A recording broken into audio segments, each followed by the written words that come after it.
Yeah, DB. Oh, just cleaning out the deadwood. Okay. Look, Mr. Cannell, I just can't afford to be without work right now, not even for a day. I've got a mother and 2 kid sisters. More good luck telegrams. Well, you know how it is.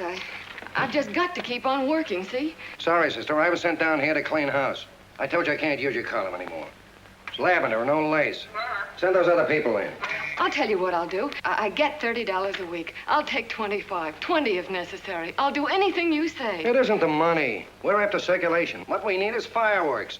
People who can hit with sledgehammers. Start arguments. Oh, I can do that. I know this town inside out. Oh, give me a chance, All please. right, come in. Cashier's got your check. Who are these people? Gibbs, Frawley, Cunningham, Giles. Hey, you sister. Don't forget to get out your last column before you pick up your check.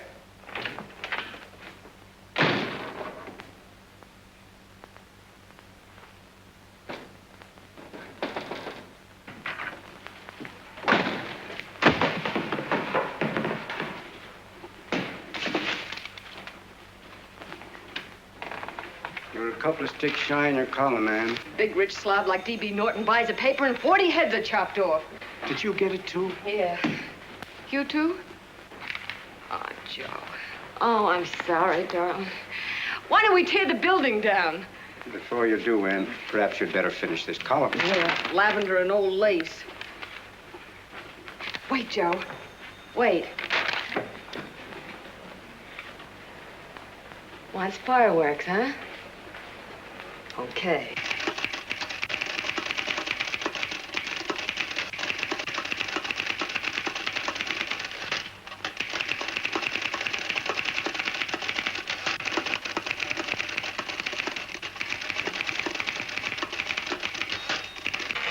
Here. Below is a letter which reached my desk this morning. It's a commentary on what we laughingly call a civilized world. Dear Miss Mitchell, 4 years ago, I was fired out of my job. Since then, I haven't been able to get another one. At first, I was sore at the state administration because it's on account of the slimy politics here we have all this unemployment. But in looking around, it seems the whole world's going to pot. So in protest, I'm going to commit suicide by jumping off the City Hall roof. Signed, a disgusted American citizen, John Doe. Editor's note, if you ask this column, the wrong people are jumping off the roofs. Hey, Ann, this is the old fakeroo, isn't it? Never mind that, Joe. Go ahead. Sorry.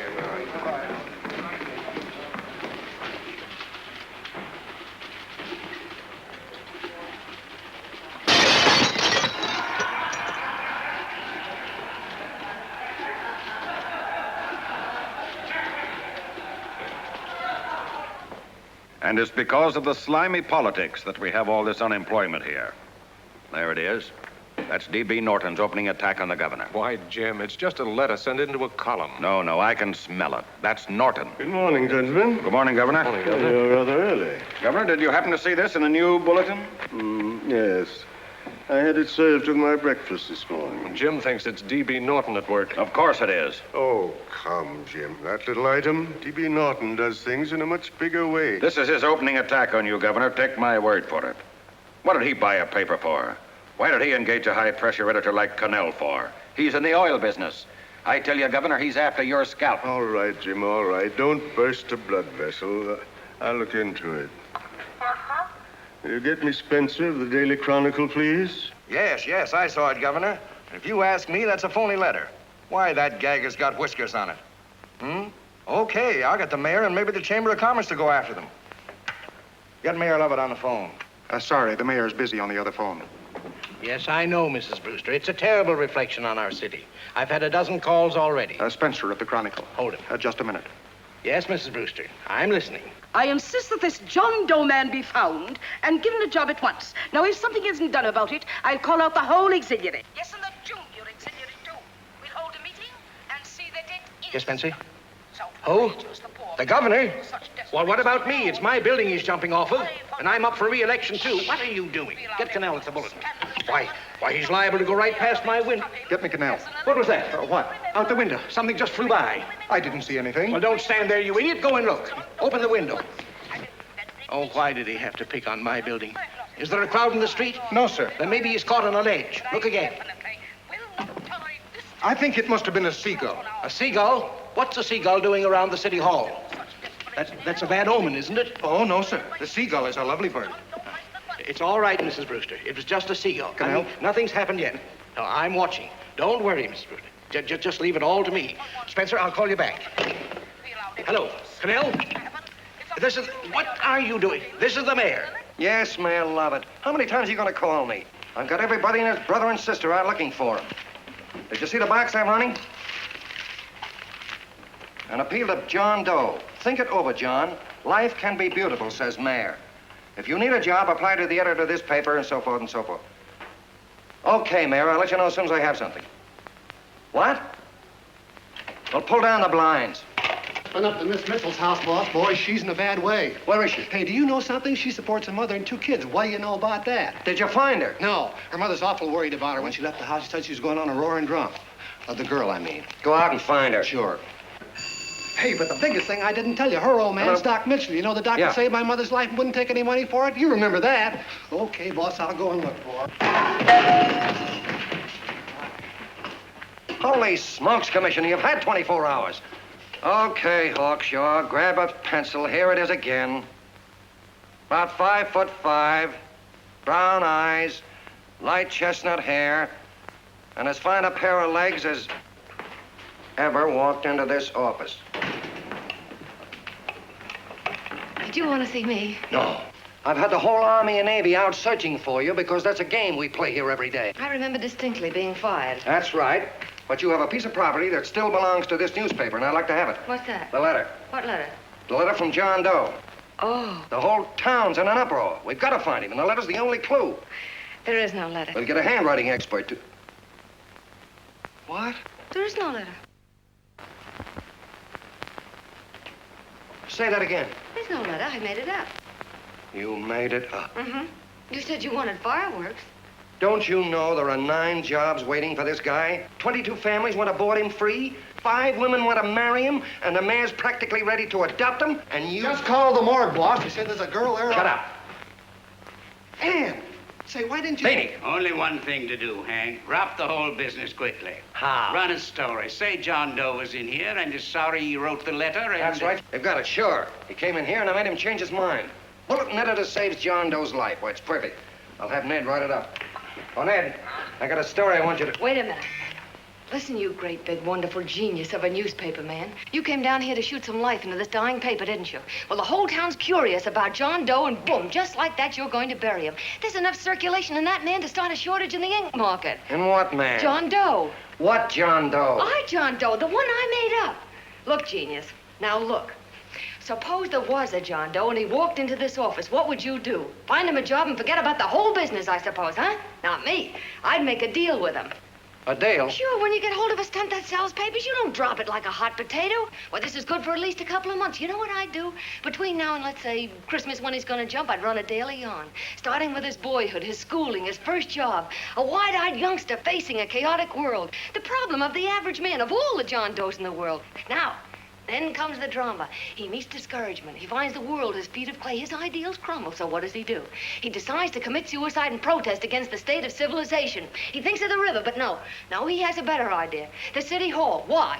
Because he wants to attract attention. He wants to get a few things off his chest, and that's the only way he can get himself heard. So? So he writes me a letter, and I dig him up. He pours out his soul to me. And from now on, we quote, I protest by John Doe. He protests against all the evils in the world. The greed, the lust, the hate, the fear, all of man's inhumanity to man. Arguments will start. Should he commit suicide or should he not? People will write in pleading with him, but no, sir, John Doe will remain adamant. On Christmas Eve, hot or cold, he goes. See? Very pretty. Very pretty indeed, Miss Mitchell. But would you mind telling me who goes on Christmas Eve? John Doe. What John Doe? The one we hire for the job, you lunkhead. Wait a minute. Let me get this through this lame brain of mine. Are you suggesting we go out and hire someone to say he's going to commit suicide on Christmas Eve? Is that it? Well, you're catching on. Who, for instance? Anybody. Beanie'll do. Why, sure. Who, me? Jump off a... Oh, no, any time at Christmas. I'm superstitious.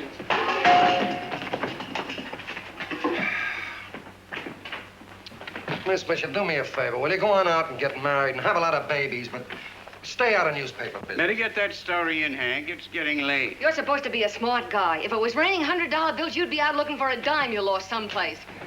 Holy smokes, wasting my time listening to this mad woman. Look, Chief, look at the Chronicle. It's running on John Doe. They say it's a fake. Why, the no good, the John Doe story, amateur journalism. It's palpably phony. It's a wonder anyone is taking it serious. What do you think of those guys? That's fine. That's fine. Now fall right into their laps. Go ahead. Say John Doe walked in and called the whole thing off. You know what that's going to sound like on top of this. That's all, Ned. Thank you. All right. Amateur journalism, huh? Why, that bunch of sophomores, I can teach them more about... Hey, boss, get a load of this. What? Look. What do they want? They all say they wrote the John Doe letter. Boss. Oh, they all wrote the letter. Tell them all to wait. Look, Mr. Cannell, one of those men is your John Doe. They're desperate and will do anything for a cup of coffee. Pick one out and you can make the Chronicle eat their words. I'm beginning to like this. If you ask me, Hank, you're playing around with dynamite. No. The gal's right. We can't let the Chronicle get the laugh on us. We've got to produce a John Doe now. Amateur journalism, huh? I'll show those guys. Sure, and there's no reason for them to find out the truth either, because naturally, I won't say anything. Okay, sister, you get your job back. Plus a bonus. What bonus? Oh, the bonus of $1,000 the Chronicle was going to pay me for this little document. You'll find it says that I, Ann Mitchell, hereby certify that the John Doe letter was created by me. I can read. Sorry. You think this is worth $1,000, do you? Oh, the Chronicle would consider it dirt cheap. Packs everything, including a gun. Okay, sister, you got yourself a deal. Now let's take a look at the candidates. The one we pick has got to be the typical average man. Typical American that can keep his mouth shut. Show me an American who can keep his mouth shut and I'll eat him. Okay, Beanie, bring him in one at a time.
Did you write that letter to Miss Mitchell? No, I didn't. What are you doing up here, then? Well, the paper says there were some jobs around loose. Thought there might be one left over. Had any schooling? Yeah, a little. What do you do when you work? I used to pitch. Baseball? Yeah, till the wing went bad. Where'd you play? Bush leagues, mostly. How about family? Got any family? No. Oh, just traveling through, huh? Yeah, me and a friend of mine. He's outside. Looks all right. Oh, he's perfect, a baseball player. What could be more American? I wish he had a family, though. Be less complicated without a family. Look at that face, it's wonderful. They'll believe him. Come on. What's your name? Willoughby. John Willoughby. Long John Willoughby, they called me in baseball. Would you like to make some money? Yeah, maybe. Would you be willing to say you wrote that letter and stick by it?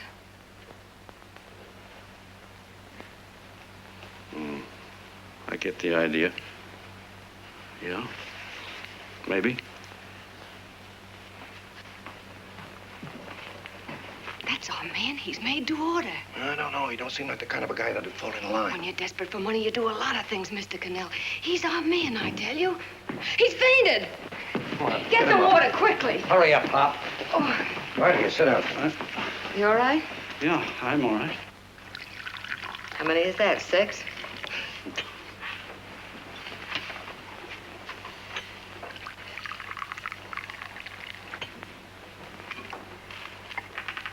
Pretty hungry, weren't you? All this John Doe business is batty, if you ask me. Well, nobody asked you. Trying to improve the world by jumping off buildings. You couldn't improve the world if the buildings jumped on you. Don't mind the colonel. He hates people. He likes you well enough to stick around. Well, that's because we both play doohickeys. I met him in a boxcar a couple of years ago. I was fooling around with my harmonica, and he comes over and joins in. I haven't been able to shake him since.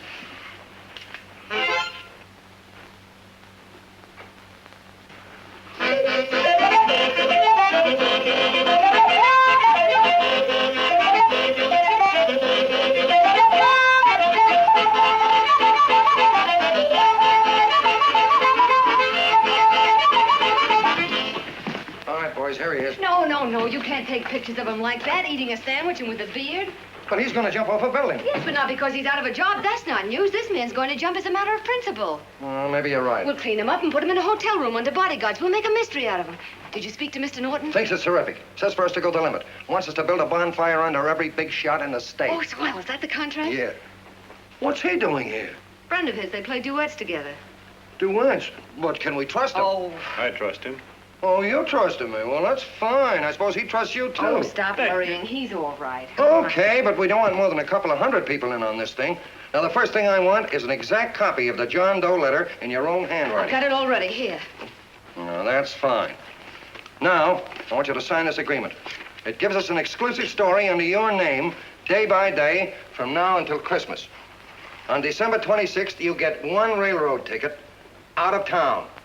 And the bulletin agrees to pay to have your arm fixed. That's what you want, isn't it? Yeah, but it's got to be by Bonesetter Brown. Okay, Bonesetter Brown goes. Here, sign it. Meanwhile, here's $50 of spending money. That's fine. Beanie? Yes, boss. Take charge of him. Get him a suite at the Imperial and hire some bodyguards. Yeah, and some new clothes, Beanie. Think we better have him to louse? Yeah. Both of them? Yes, both of them, but don't let them out of your sight. Hey, Beanie, gray suit, huh? Yeah. Okay, fellas.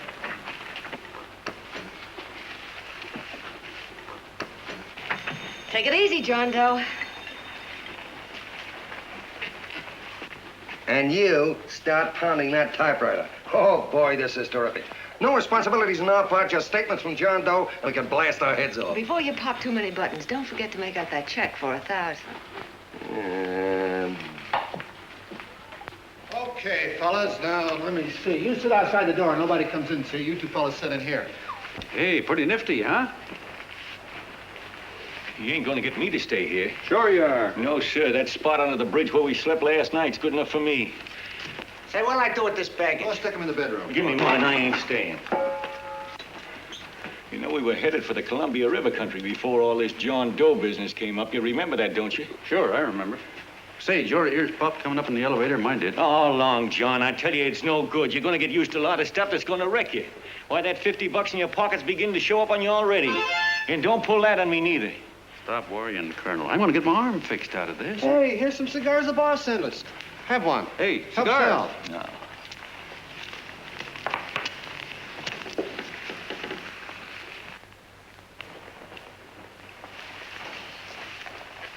Say, I'll bet you even the major leaguers don't rate an outfit like this. Here, make yourself comfortable. Paper? I don't read no papers, and I don't listen to radios either. I know the world's been shaped by a drunken barber, and I don't have to read it. I've seen guys like you go under before. Guys that never had a worry. Then they got a hold of some dough and went goofy. The first thing that happens Hey, to did a you guy... get a load of the bedroom? No. The first thing that happens to a guy like that, he starts wanting to go into restaurants and sit down at a table and eat salads and cupcakes and tea. Boy, what that kind of food does to your system.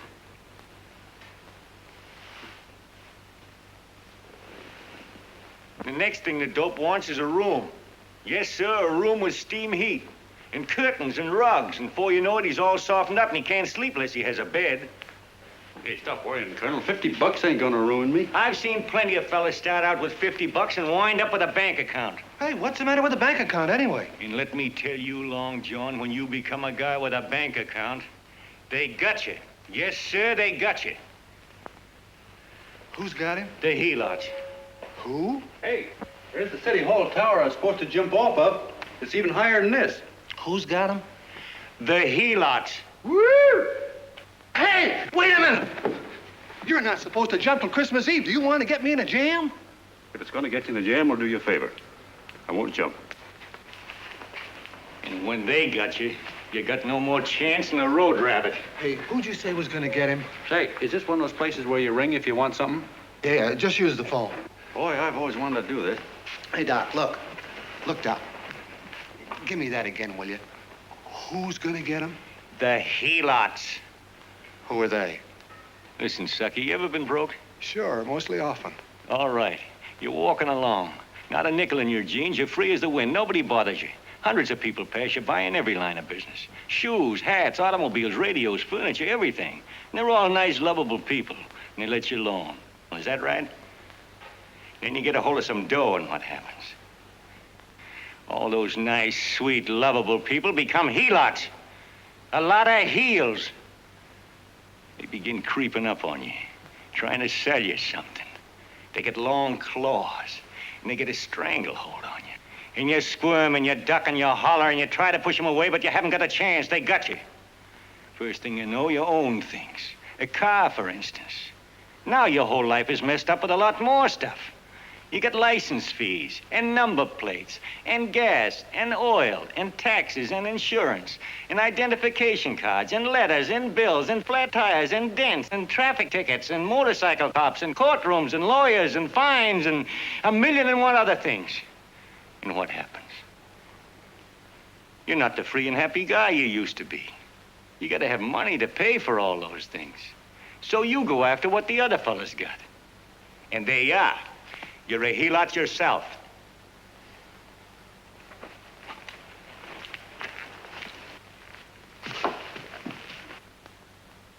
You win, Colonel. Here, take the 50. Go out and get rid of it. You bet I will, just as fast as I can. I'm gonna get some canned goods, a fishing rod, and the rest I'm gonna give away. Give away? Hey, get me a pitcher's glove. I got to get some practice. Say, he's giving it away. I'm gonna get me some of that. Hey, come back here, you helot. Or you send up 5 hamburgers with all the trimmings, 5 chocolate ice cream sodas, and 5 pieces of apple pie. No, apple with cheese. Yeah, thanks.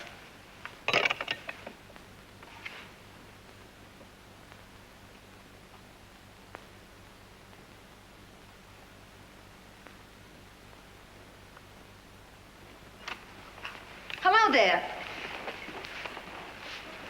Well, well. If it isn't the man about town. All set, Miss Ann. Hmm? Oh, yes. Let's go. Let's see, we want some action in these pictures. Action? Mm-hmm. That's good. No. This man's going to jump off a roof. Oh. Here, wait a minute. Let me comb your hair. Sit down. There, that's better.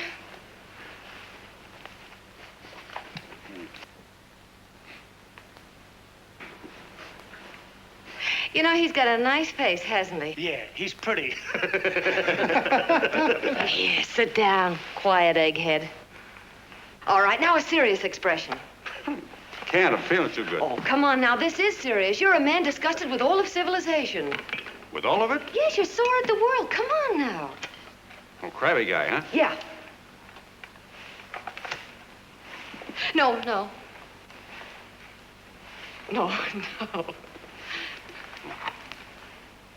No, look. You don't have to smell the world. Well, all those guys in the Never picture mind stand- those guys. All right, stand up. Now, let's see what you look like when you protest. Against what? Against anything, just protest. You got me. Oh, look, I'm the umpire, and you just cut the heart of the plate with your fast one, and I called it a ball. What would you do? Oh, you did, huh? Yeah. Why can't you call him right, you boneheaded... Grab it, Eddie, grab it!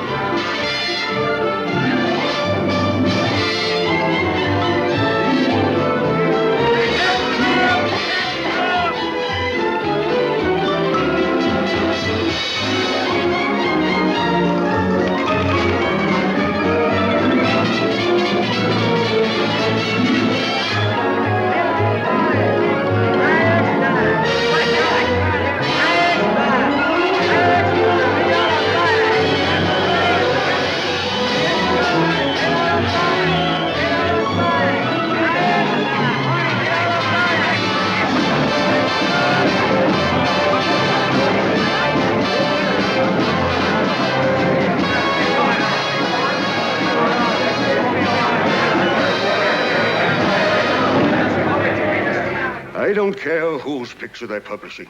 I still say that this John Doe person is a myth, and you can quote me on that. And I'm going to insist on his being produced for questioning. You know as well as I do that this whole thing is being engineered by a vicious man with a vicious purpose, Mr. D.B. Norton.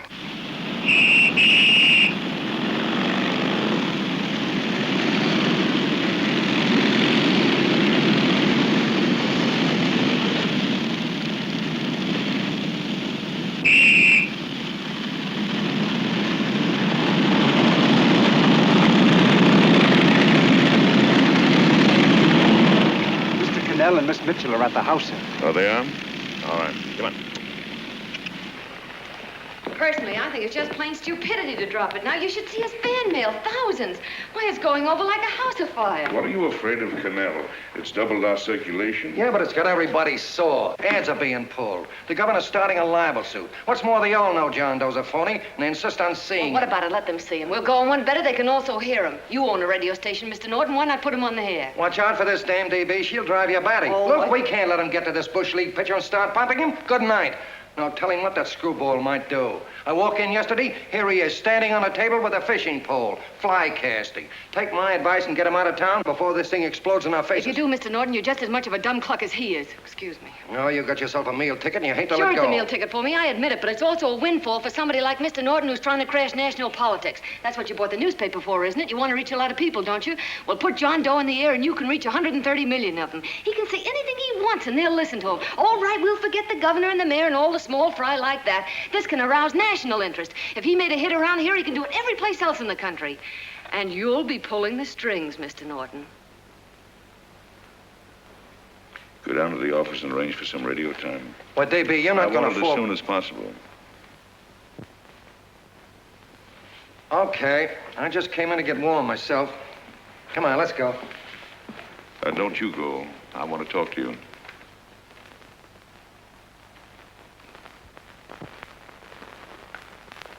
Sit down.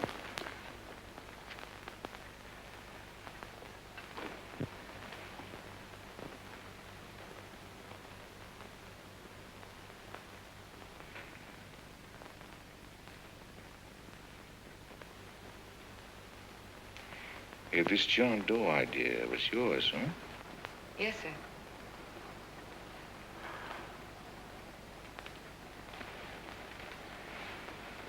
How much money do you get? $30. $30. Well, what are you after? I mean, what do you want? A journalistic career? Money. Money? Well, I'm glad to hear somebody admit it. Do you suppose you could write a radio speech that would put that fellow over? Oh, I'm sure I can. Do it, and I'll give you $100 a week. $100? That's only the beginning. You play your cards right, and you'll never have to worry about money again. Oh, I knew it. Hello. Hello. Whenever there's a pretty woman around. This is my nephew, Ted Sheldon, Miss Mitchell. How do you do? How do you do? All right, Casanova, I'll give you a break. See that Miss Mitchell gets a car to take her home. Always reading my mind, aren't you? Thank you very much for everything. And Miss Mitchell, I think from now on you'd better work directly with me. Yes, sir.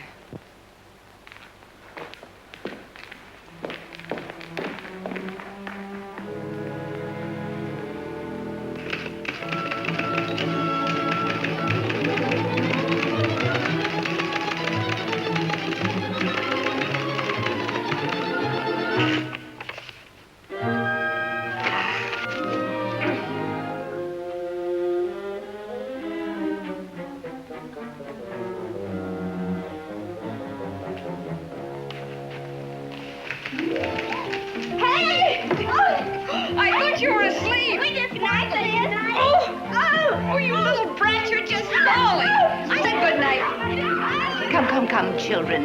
It's past your bedtime. Go on, Come on.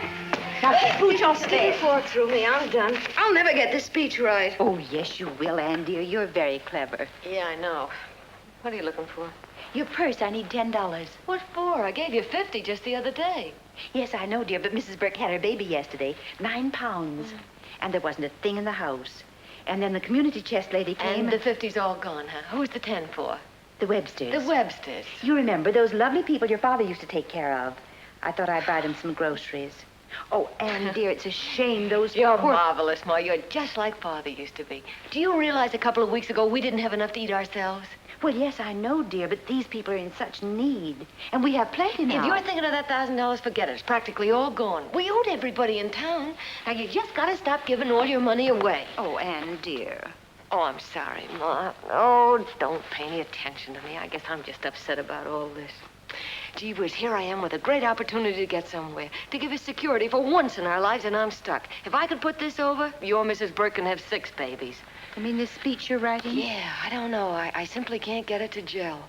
I created somebody who's going to give up his life for a principle. Hundreds of thousands of people are going to listen to him over the radio. And unless he says something that's sensational, it's just no good.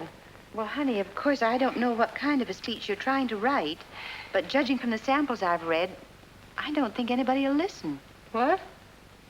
Darling, there's so many complaining political speeches. People are tired of hearing nothing but doom and despair on the radio. If you're going to have him say anything, why don't you let him say something simple and real, something with hope in it? If your father were alive, he'd know what to say. Oh, yeah. Father certainly would. Wait a minute.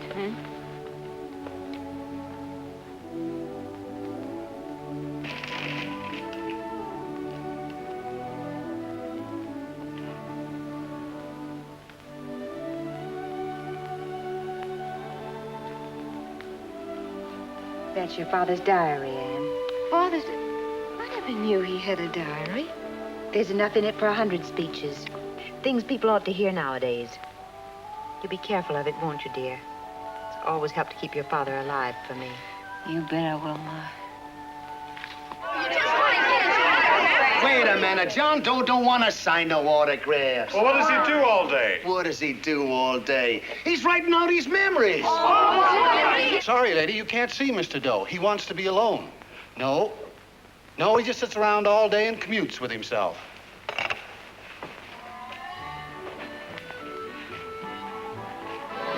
Oh!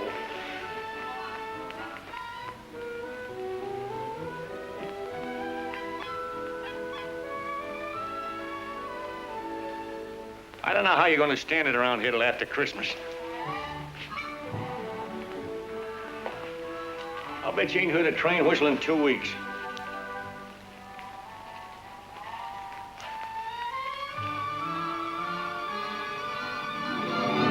Steve, right!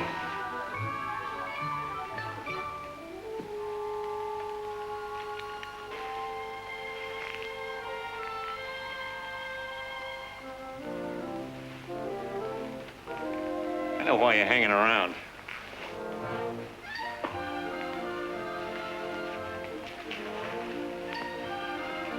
You're stuck on the girl.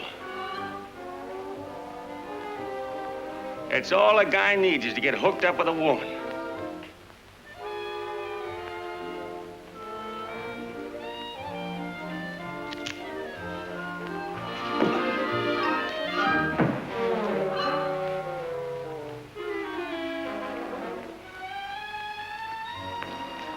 What was that, a single? First baseman dropped the ball. Butterfingers. Tough luck, pal.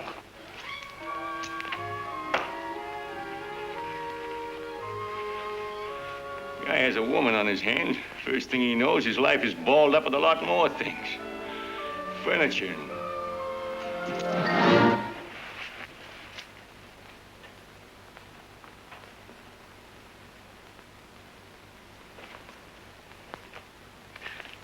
Did you get him? You're out.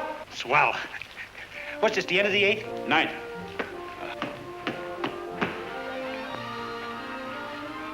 Hey, Beanie, there's a couple of mugs from the Chronicle snooping around out here. Huh. Come on, Angel Face. Gangway. What's the score, Angel Face? 3-2, our favor. Gee, that's great.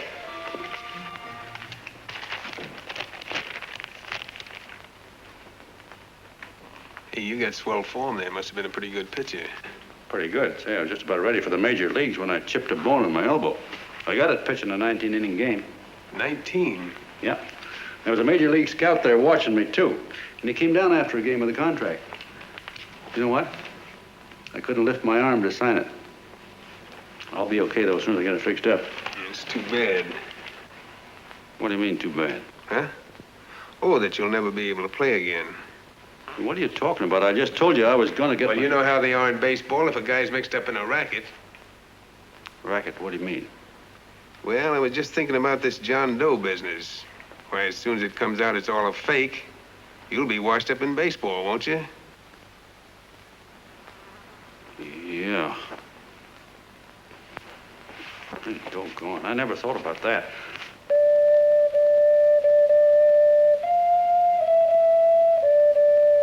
Gosh. And another thing, what about all the kids in the country? The kids that idolize ball players. What are they gonna think about you? Yeah. Hey, Colonel. Did you hear that? I gotta figure some way out of this thing. Elevators are still running. I know one way you can do it. How? Well, when you get up there on the radio, all you have to do is to say the whole thing's a frame-up. Make you a hero sure as you're born. Yeah, but how am I gonna get my arm fixed? Well, that's a cinch. I know somebody who'll give you $5,000 just to get up on the radio and tell the truth. $5,000? Yeah, $5,000, and he gets it right away. You don't have to wait till Christmas. Look out, Long John. They're closing in on you. Say, who's putting up this dough? Fellow runs the Chronicle. Here's the speech you make, and it's all written out for you. $5,000. Holy mackerel, I can see the helots coming, the whole army of them. It's on the level.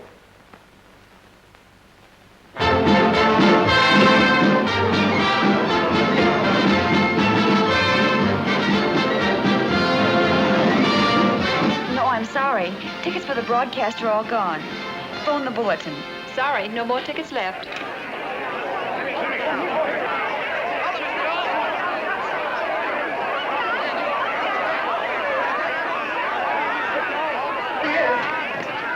Hello, John. All set for the big night? Swell. Turn around. One moment. Now stand still. Hold it, Mr. Doe. Hold it. Big smile, Mr. Doe. That's right. Okay, Beanie, that's all. Take him out. Come on, let's Now, look, John, here's the speech. It's in caps and double spaced. You won't have any trouble reading it. Not nervous, are you? No. Of course not. He wouldn't be. Who? John Doe, the one in there. Hey, don't let your knees rattle. It picks up on the mic. Oh, Beanie, you needn't be nervous, John. All you have to remember is to be sincere. Pick up that phone, Miss Mitchell. It's for you. Okay. Hello? Yes, Mother. Oh, thank you, darling. Oh, there he is, the poor dear man. Oh, good luck to you, Mr. Doe. We want you to know that we're all for you. The girls all decided that you're not to jump off any roof at all. Even if we have to, we'll stop it. You got the speech I gave you? Yeah. Now, look. I'll give this money to the colonel just as soon as you get started. We'll have a car waiting at the side entrance for you. Okay. How'd you get in here? Huh? Oh, I just came in to wish him luck. Come on, out. Mother says good luck, too. John, when you read that speech, please believe every word of it. He's turned out to be a wonderful person, John. Who? John Doe, the one in the speech. Oh. You know something? I've actually fallen in love with him. All right, there he is, sister. Now, come on, plenty of room. What's the idea? No, that's too much. That's not so much. Come on, that's it. Oh, this is no time for cheap publicity, Mr. Cannell. Listen, if that guy lays an egg, I want to get something out of it. I'm getting a Jane Doe ready. Oh, come on. Here. Will you, fellas? Here you Give me a are. All right, chance. that's I enough. have to raise just one more. No, that's fine, honey. You go ahead. After you've interviewed her. Everybody, go ahead. How you doing? Oh. All right, Benny, bring him in. Holy smoke, a half a helot. There you are, boss, just like you ordered. Symbols of little people. Okay, get him up. All right, young fella. This is ridiculous, Mr. Cannell. Come on, give me a chance. The man's on the air, please. One shot. Oh, fellas, I told you can have all the pictures you want after. No, come on, after. You can have a... Come on, that's right. Afterwards, you can get all the pictures you want. Thank you very much. Come on, will you? Afterwards, that's right. Come on, Snooks, you better bail out. Okay, goodbye, Mr. Doe. Beanie. All right. Better get ready. 1 minute to go. Wow, hey, 1 minute to go and the score is nothing to nothing. Now, please, John, you won't let me down, will you? Will you? Of course you won't. If you'll just think of yourself as the real John Doe. Listen, everything in that speech are things a certain man believed in. He was my father, John, and when he talked, people listened. And they listened to you, too. Funny. You know what my mother said the other night? She said to look into your eyes, that I'd see Father there. Hey, what do you say? Okay, we're coming. Come on. Now, listen, John, you're a pitcher. Now get in there and pitch. Good luck. Give him room, let him through. Come on.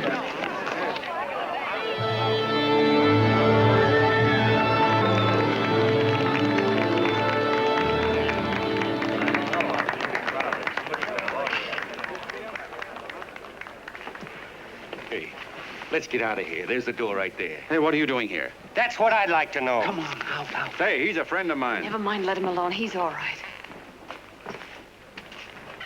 I'll be right over there pulling for you.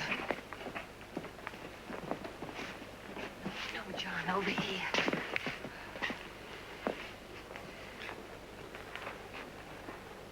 Stand by.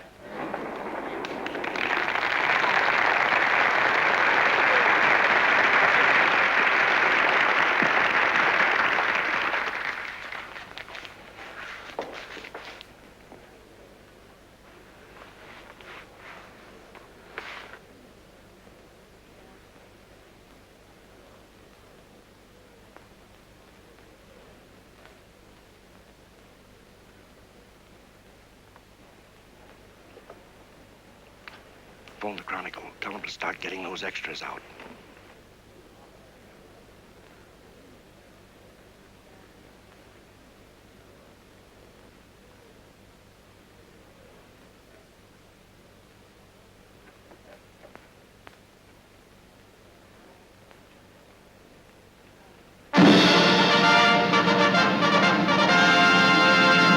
And good evening, ladies and gentlemen. This is Kenneth Fry speaking for the New Bulletin. Tonight we give you something entirely new and different. Standing beside me is the young man who has declared publicly that on Christmas Eve he intends to commit suicide, giving as his reason, quote, "I protest against the state of civilization," end quote. Ladies and gentlemen, the New Bulletin takes pleasure in presenting the man who is fast becoming the most talked of person in the whole country, John Doe.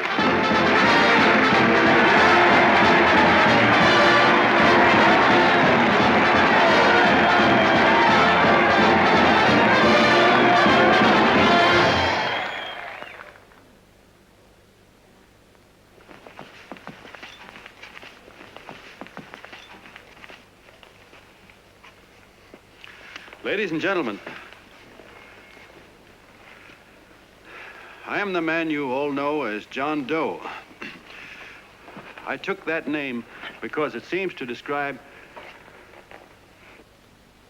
the average man. And that's me. And that's me. Well, it was me before I said I was going to jump off the city hall roof at midnight on Christmas Eve. Now I guess I'm not average anymore. Now I'm getting all sorts of attention.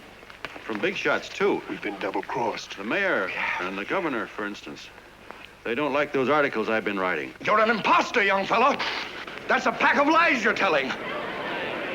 Who wrote that speech for you? Benny, get that gun. Hey, Ken.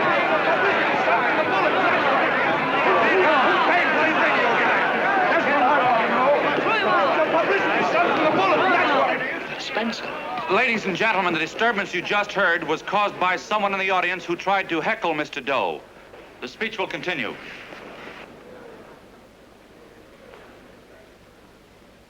Well, people like the governor and that fella there can stop worrying. I'm not going to talk about them. I'm going to talk about us, the average guys, the John Does. If anybody should ask you what the average John Doe is like, you couldn't tell him because he's a million and one things. He's Mr. Big and Mr. Small. He's simple and he's wise. He's inherently honest, but he's got a streak of larceny in his heart.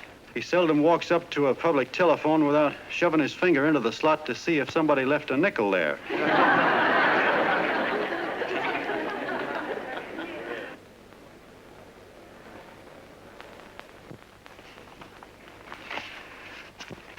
He's the man the ads are written for. He's the feller everybody sells things to. He's Joe Doe, the world's greatest stooge and the world's greatest strength.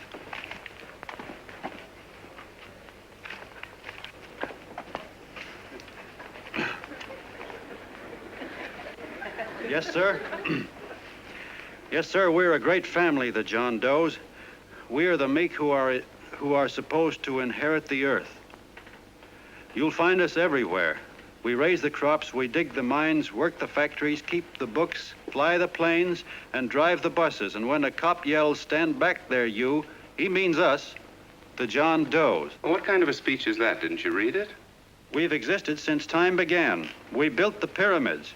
We saw Christ crucified, pulled the oars for Roman emperors, sailed the boats for Columbus, retreated from Moscow with Napoleon, and froze with Washington at Valley Forge. Yes, sir. We've been in there dodging left hooks since before history began to walk. In our struggle for freedom, we've hit the canvas many a time, but we always bounce back because we're the people, and we're tough.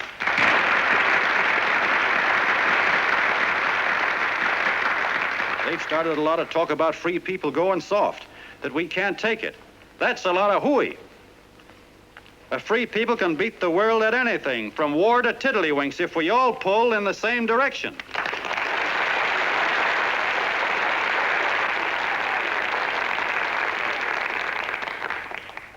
I know a lot of you are saying, "What can I do? I'm just a little punk. I don't count." Well, you're dead wrong. The little punks have always counted, because in the long run, the character of a country is the sum total of the character of its little punks.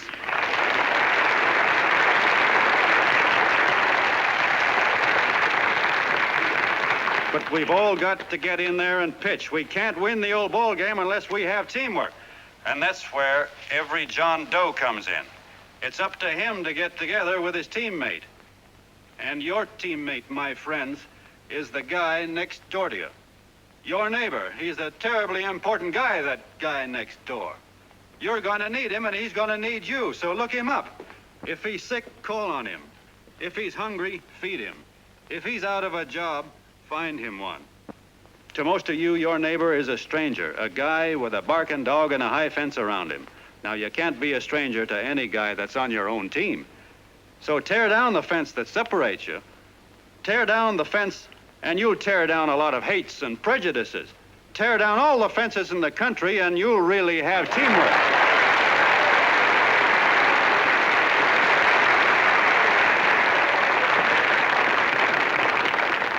I know a lot of you are saying to yourselves, he's asking for a miracle to happen. He's expecting people to change all of a sudden. Well, you're wrong. It's no miracle. It's no miracle because I see it happen once every year, and so do you, at Christmas time. There's something swell about the spirit of Christmas, to see what it does to people, all kinds of people. Now, why can't that spirit, that same warm Christmas spirit, last the whole year round? Gosh, if it ever did, if each and every John Doe would make that spirit last 365 days out of the year, we'd develop such a strength, we'd create such a tidal wave of goodwill that no human force could stand against it. Yes, sir, my friends, the meek can only inherit the earth when the John Does start loving their neighbors. You better start right now. Don't wait till the game is called on account of darkness. Wake up, John Doe. You're the hope of the world.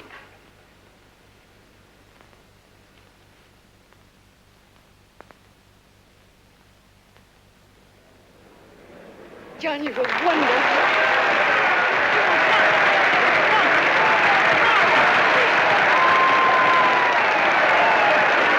Let's get out of here. Now you're talking.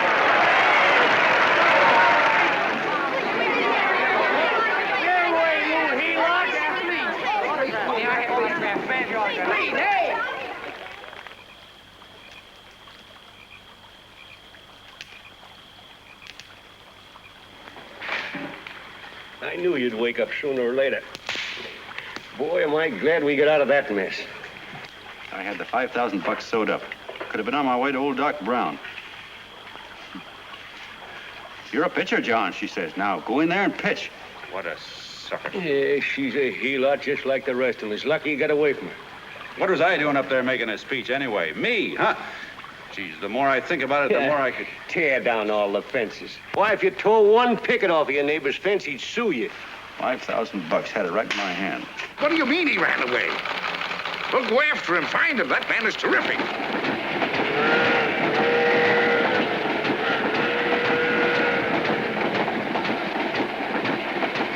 Columbia River, here we come.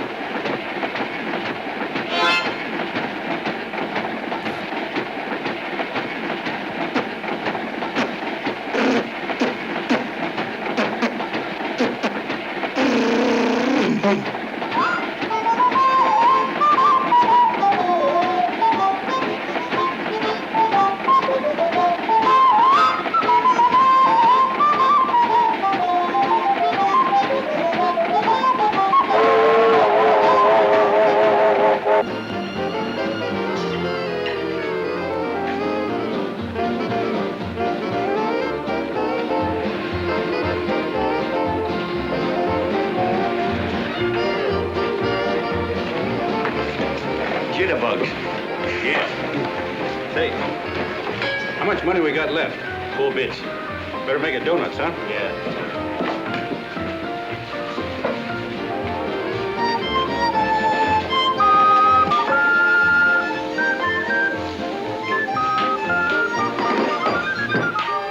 What'll it be, gents? Have you got a couple of steaks about that big and about that thick? Yeah, with hash brown potatoes and tomatoes and apple pie and ice cream and coffee. And donuts, I know. Hey, Ma, Seekers, a pair. Fingers a pair coming up. Glad he took the tea out of that.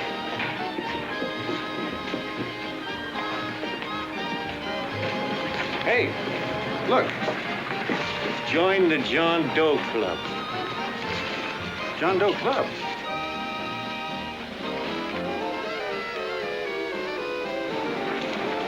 Uh-oh. You John Doe? Who? John Doe. Ah, you need glasses, buddy. Oh, but gee, it's a spitting image of John Doe. Yeah, but his name is Willoughby. Oh, John Willoughby. I'm a baseball player. Sure. Oh, no, I'd know that voice anyway. You can't kid me. You John Doe. Hey, Ma! Ma! That's John Doe. John Doe. Yeah, sitting right there, big as life. Who'd you say it was? John Doe, the big guy there. Pictures in the paper. That's John Guy. John Doe. John Doe. Sitting right there, John Doe. Hey, operator. Dan's Beanery. Look, call everybody in town. John Doe was just in my place. Yeah, he ordered donuts.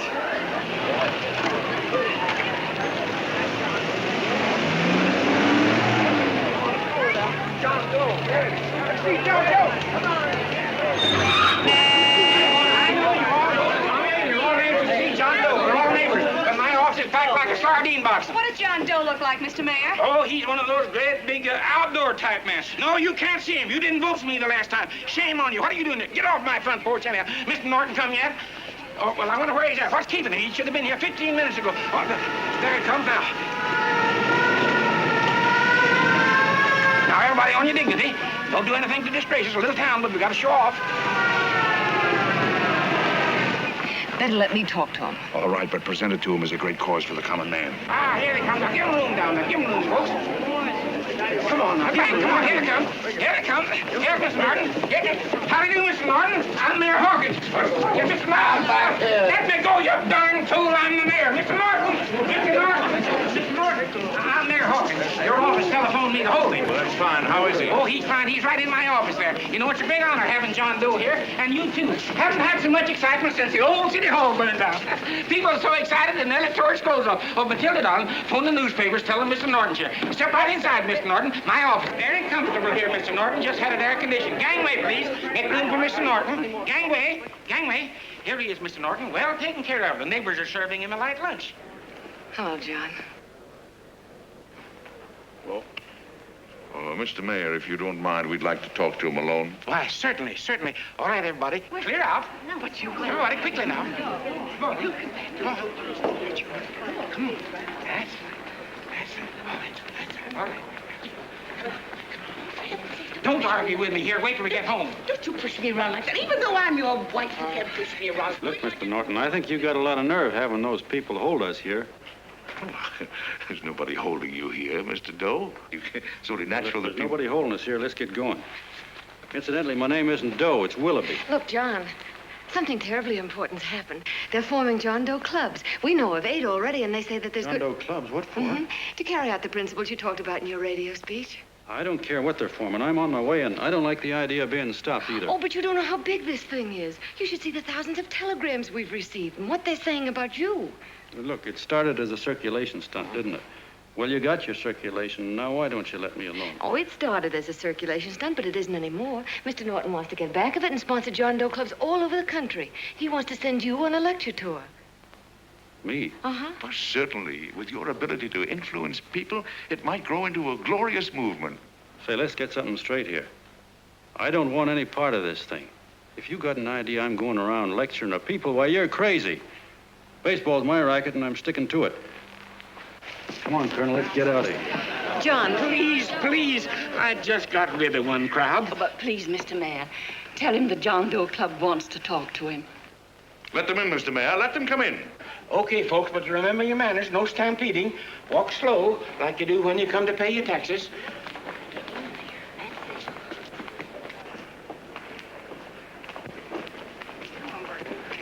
All right, give me a chance. Come right in. My name's Bert Hanson, Mr. Doe. I'm the head soda jerker at Schwabacker's drugstore. Well, sir, you see, me and my wife, we heard your broadcast, and we got quite a bang out of it. Especially my wife. Kept me up half the night saying, that man's right, honey. The trouble with the world is nobody gives a hoot about his neighbor. That's why everybody in town's sore and cranky at each other.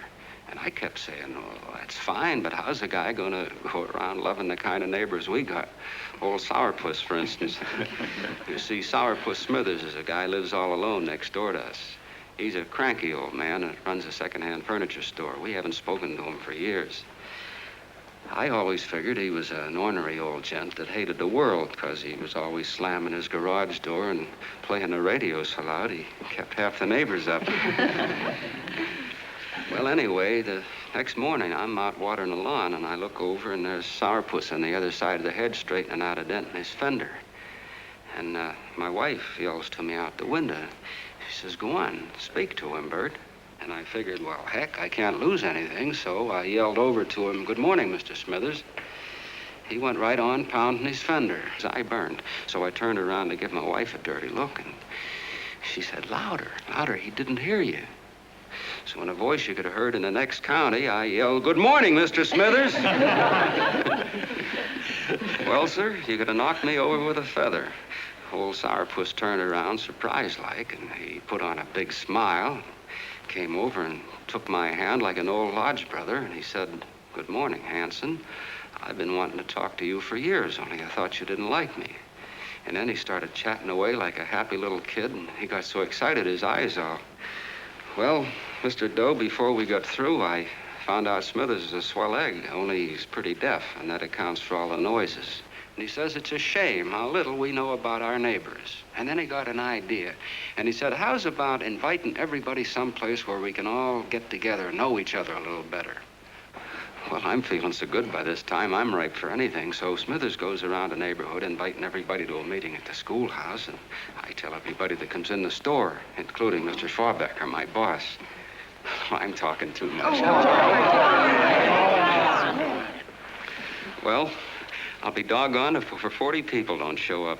Of course, none of us knew what to do, but we sure got a kick out of seeing how glad everybody was just to say hello to one another. Tell him about making Sourpuss chairman. Oh, yeah, we made Sourpuss chairman and decided to call ourselves the John Doe Club. And say, incidentally, this is my wife. Come here, honey. This is my wife, Mr. Doe. How do you do, Mr. Doe?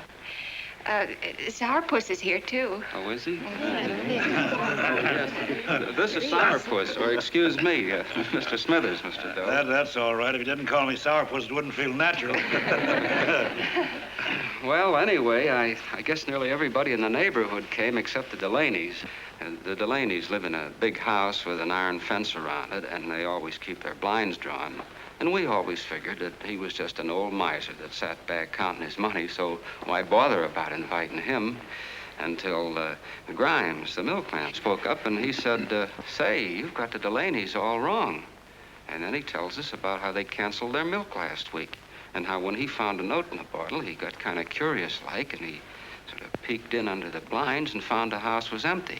If you ask me, he says, they're starving. Old man Delaney has been bringing his furniture over to my place at night, one piece at a time, and selling it. Yeah, and... well, sir, a half dozen of us ran over there to fetch him, and we brought him to the meeting. And what a reception they got. Why, everybody shook hands with him and made a fuss over them, and, well, finally, Mr. and Mrs. Delaney just sat right down and cried. And then we started to find out about a lot of other people. Yeah, sure. Well, you know Grubel, for instance. Grubel's here. See? Yeah, that's a... Of course, you don't know Grubel, but he's the man that everybody figured was the worst no-account in the neighborhood because he was living like a hermit, and nobody would have anything to do with him. That isn't until Murphy, the postman, told us the truth. Why, Grubel, he says, he lives out of garbage cans because he won't take charity, because it'd ruin his self-respect, he says. Just like you said on the radio, Mr. Doe. Well, sir, about a dozen families got together and gave Grubel a job watering their lawns. Isn't that wonderful? And then we found jobs for 6 other people, and they've all gone off for relief. Yeah, and my boss, Mr. Schwabecker, made a job in his warehouse for old man Delaney. And he gave you that $5 raise. Yeah, wasn't that swell? Why, Bert, I feel slighted. I'd like to join, but nobody asked me. I'm sorry, Mayor, but we voted that no politician could join. Just the John Does of the neighborhood, because you know how politicians are. Well, the reason we wanted to tell you this, Mr. Doe, was just to give you an idea of what you started. And from where I'm sitting, I don't see any sense in you jumping off any building. No. Well, thank you for listening. Goodbye, Mr. Doe. You're a wonderful man, and it strikes me you can be mighty useful walking around for a while. Goodbye, Mr. Doe. Goodbye, Mr. Doe.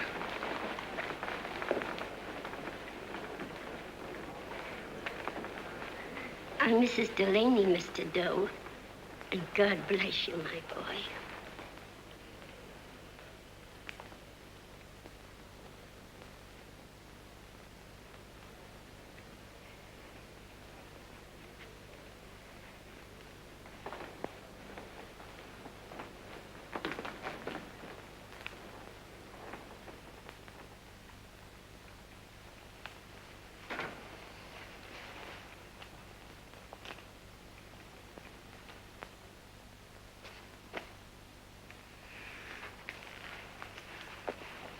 Gee whiz, I'm all mixed up. I don't get it. Look, all those swell people think I'm going to jump off a building or something. I never had any such idea. Gosh. The fellow'd have to be a mighty fine example himself to go around telling other people how to... Say, look, what happened the other night was on account of Miss Mitchell here. She wrote the stuff. Don't you see what a wonderful thing this can be? But we need you, John. You're hooked. I can see that right now. They got you. Well, I'm through. For 3 years, I've been trying to get you up to the Columbia River country. First, it was your glass arm. Then it was the radio. And now it's the John Doe clubs. Well, I ain't waiting another minute. Gangway, you helots. Hey, Colonel, wait a minute. Oh, please. Hey, Colonel! I want you personally to go along with John Doe and Miss Mitchell and handle the press and the radio. Me? Yes, I don't want to take any chances. And Johnson. Yes, Stevie? Your crew will do the mop-up job. They'll follow John Doe into every town, see that the clubs are properly organized and the charters issued. Right. There are only 8 flags up there now. I want to see that map covered before we get through.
growing like wildfire.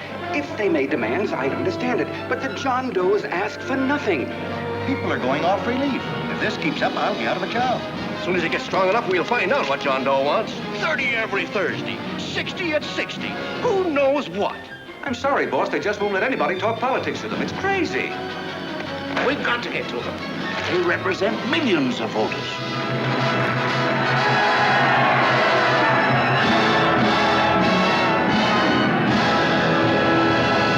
I tell you, ladies and gentlemen, this thing has been nothing short of a prairie fire.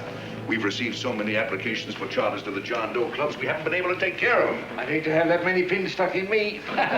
This John Doe convention is a natural. It's going to put our city on the map. Why, over 2,400 John Doe clubs are sending delegates. Can you imagine that? You, Mr. Mayor, will be the official host. You will make the arrangements for decorating the city, parades, and a reception for John Doe when he gets home. And don't wear your high hat. No high hat? No high hat. And from you, Cannell, I want a special John Doe edition every day until the convention is over.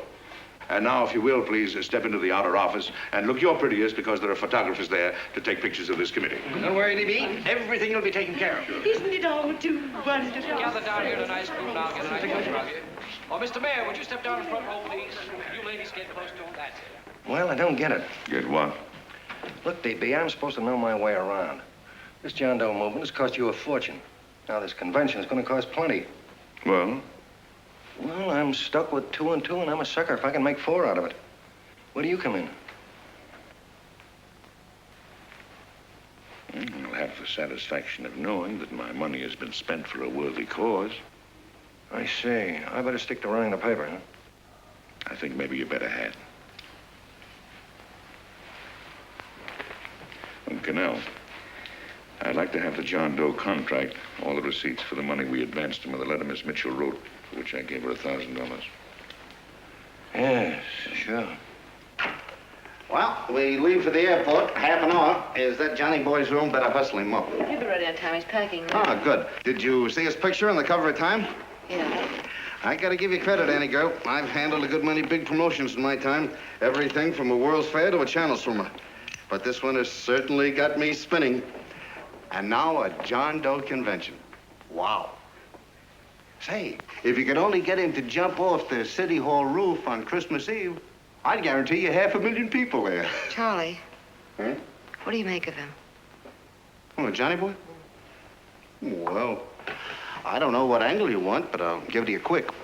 Number 1, he's got great yokel appeal, but he's a nice guy. Number 2, he's beginning to believe he really wrote that original suicide letter that you made up. Number 3, he thinks that you're Joan of Arc or something. Yeah, I know. Number 4, well, you know what number 4 is. He's nuts about you. Yeah, it's running out of his ears. You left out number 5. We're all heels, me especially. Holy smoke. Come in.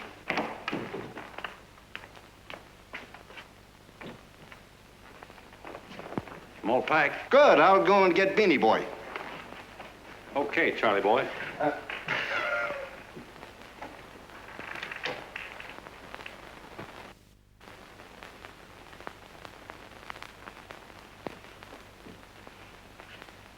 Can I help you pack? No, thank you.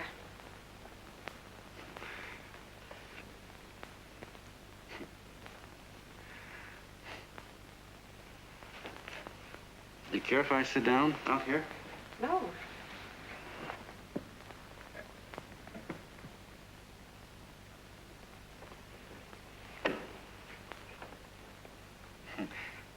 You know, I had a crazy dream last night. It was about you. About me? Yeah, sure was crazy.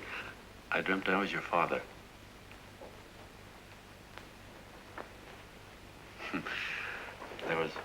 There was something I was trying to stop you from doing. So I got up out of bed and I walked right through the wall here, right straight into your room. You know how dreams are. And there you were in bed. But you're a little girl, you know, about 10. And very pretty, too. So I shook you. And the moment you opened your eyes, you hopped out of bed and started running like the devil in your nightgown. You ran right out the window there, and you ran out over the tops of buildings and roofs and everything for miles. And I was chasing you. And all the time you were running, you kept growing bigger and bigger and bigger, and pretty soon you were as big as you are now, you know, grown up. And all the time I kept asking myself, what am I chasing her for? And I didn't know. Isn't that a hot one? Well, anyway, you ran into some place, and then I ran in after you, and when I got there you were, getting married. And the nightgown had changed into a beautiful wedding gown. You sure look pretty, too. And then I knew what it was I was trying to stop you from doing. Dreams are sure crazy, aren't they? Well, would you like to know who it was you were marrying? Oh, a tall, handsome Ubangi, I suppose. No, not that bad. It was that fellow that sends you flowers every day. Yeah, what's his name? Mr. Norton's nephew? Ted Sheldon. Yeah, that's the one. But here's the funniest part of it all. I was the fella up there doing the marrying, you know, the justice of peace or something. You were? I thought you were chasing me. Well, yes, I was, but I was your father then, you see. But the real me, John Doe, or that is, Long John Willoughby, I was the fella up there with the book. You know what I mean? I guess so. Then what happened? Well, I took you across my knee and I started spanking you. That is, I didn't do it. I mean, I did do it, but it wasn't me, you see. I was your father then. Well, I held you across my knee and I said, Annie, I won't allow you to marry a man that's just rich or that has his secretary send you flowers. The man you marry has got to swim rivers for you. He's got to climb high mountains for you. He's got to slay dragons for you. He's got to perform wonderful deeds for you. Yes, sir. And all the time, the guy up there, you know, with the book, me, just stood there nodding his head. And he said, go to it, Pop. Whack her one from me, because that's just the way I feel about it, too. So he said, come on down here and whack her yourself. So I came down and I whacked you a good one, see? And he whacked you. And I whacked you another one. We both started whacking you like... Well, if you're through whacking her, come on, let's get going. Okay, fellas, right in here. You go out the side entrance. There's a bunch of autograph seekers out front. We'll be down with the bags in a minute. Come on, don't make a government project out of this. Hi, Benny. When's our plane take off again? Couple of minutes. How many people do you think we've talked to already? Outside the radio, I mean. Oh, I don't know. About 300,000. 300,000. What makes them do it, Ann? What makes them come and listen and get up their John Doe clubs the way they do? I've been trying to figure it out. Look, John, what we're handing them are platitudes. Things they've heard 1,000,000 times. Love thy neighbor, clouds have silver linings, turn the other cheek. It's just a... Yeah, I heard them 1,000,000 times, too, but... there you are. Maybe they're like me, just beginning to get an idea of what those things mean. I never thought much about people before. They were always just somebody to fill up the bleachers. The only time I worried about them is when they didn't come in to see me pitch. You know, lately I've been watching them when I talk to them. I could see something in their faces. I could feel that they were hungry for something. You know what I mean? Maybe that's why they came. Maybe they're just lonely and wanted somebody to say hello to. I know how they feel. I've been lonely and hungry for something practically all my life.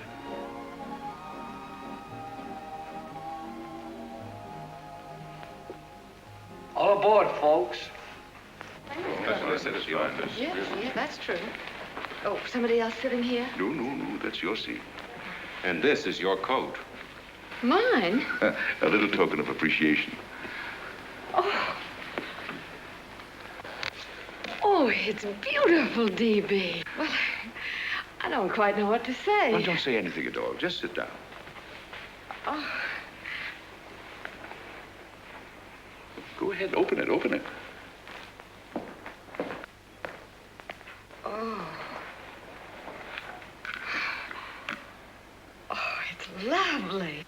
contract goes with it. Well, come on, spring it. You've got something on your mind. It must be stupendous. You know, that's what I like about it. Right to the point, like that. All right, Practical Annie, here it is. Tomorrow night, before a crowd of 15,000 people and talking over a nationwide radio hookup, John Doe will announce the formation of a third party. A third party? Yes, the John Doe Party. Devoted entirely to the interests of all the John Does all over the country, which practically means 90% of the voters. He will also announce the third party's candidate for the presidency. A man whom he personally recommends, a great humanitarian, the best friend the John Does have.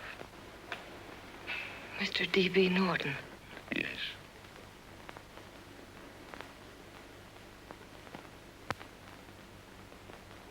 Wow.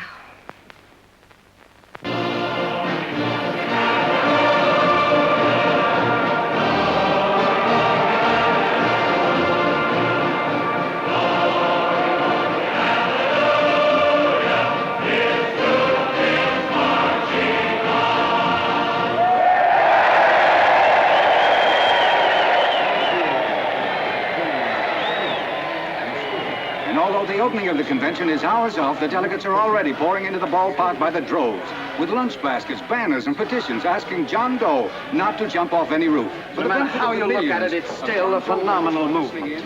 These John Does, or the hoi polloi, as you've heard people call them, have been laughed at and ridiculed, but here they are, gay and happy, having traveled thousands of miles, their expenses paid by their neighbors, to come here to pay homage to their hero, John Doe. And in these days of wars and bombings, it's a hopeful sign that a simple idea like this can sweep the country. An idea based on friendliness, on giving and not taking, on helping your neighbor and asking nothing in return. And if a thing like this can happen, don't let any of your grumbling friends tell you that humanity is falling apart. This is John B. Hughes, signing off now and returning you to our main studio until 9 o'clock, when the convention will officially open. Oh, John, come in. Say, I'm it's raining out a little. That's all right. It's good to see you. Sit down. Thanks.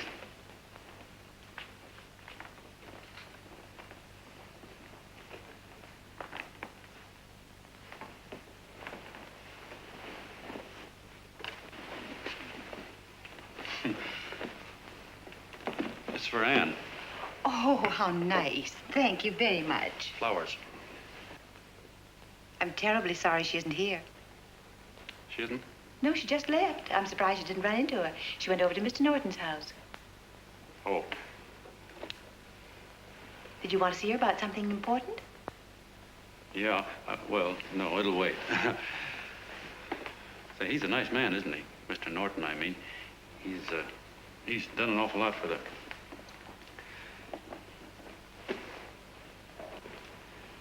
Well, say, my coat's pretty wet.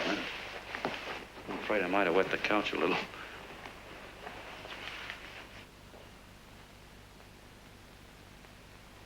Well, I guess I'll see her at the convention later. Yes, of course. I'll see that she gets the flowers. Thanks. Good night, Mrs. Mitchell. Good night, John.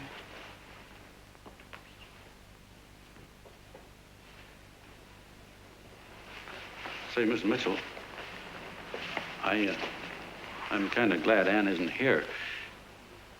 You see, I came over here hoping to see her alone, and kind of hoping I wouldn't, too, you know what I mean? There was something I wanted to talk to her about. But, well, it'll wait, I guess. Good night. Good night, John. Say, look, Mrs. Mitchell, have you ever been married? Oh, I'm sure you have. Gosh, that's pretty silly. But I guess you must think I'm kind of batty. Well, I guess I'd better be going at that. John, my husband said, I love you. Will you marry me? You did? What happened? I married him. Well, yeah, that's what I mean, see? It was easy as all that, huh? Uh-huh. Yeah, but look, Mrs. Mitchell, you know, I love Ann, and it's going to be awfully hard for me to say it because, well, you know, she's so wonderful. And, well, the best I ever was a Bush League pitcher. And, you know, I think she's in love with another man, the one she made up. You know, the real John Doe. Well, that's pretty tough competition. I bet you he'd know how to say it all right. On me, I get up to it and around it and in back of it, but I never get right to it. You know what I mean? So the only chance I've got is, well, if somebody could kind of give her a warning, sort of prepare her for the shock. You mean you'd like me to do it? Huh? Well, I was thinking that, yeah, you know, sort of break the ice. Of course I will, John. See, well, thank you, Mrs. Mitchell. Hey, you're okay.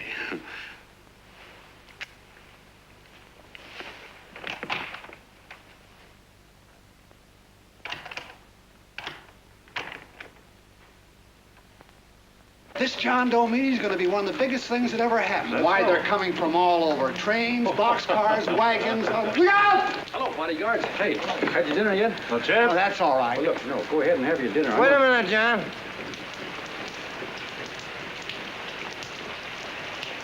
Hello, Mr. Connell. How are you, John? John, I want to have a little talk with you. What's the matter? Are you falling? Come here. Hey, boss. Oh, quiet. Say, tell me something. Did you read the speech you're going to make tonight? No, I never read the speeches before I make them. I get more of a kick out of it that way. Uh-huh. It's just exactly what I thought. Beanie, go on down to the office. Tell Pop to give you the speech. There's a copy on my desk. Gee whiz, boss, you know Mr. Norton told me not to leave him, not even for a minute. Go on. We'll be at Jim's bar up the street. You're a nice guy, John. I like you. You're gentle. I always like gentle people. Me, I'm hard.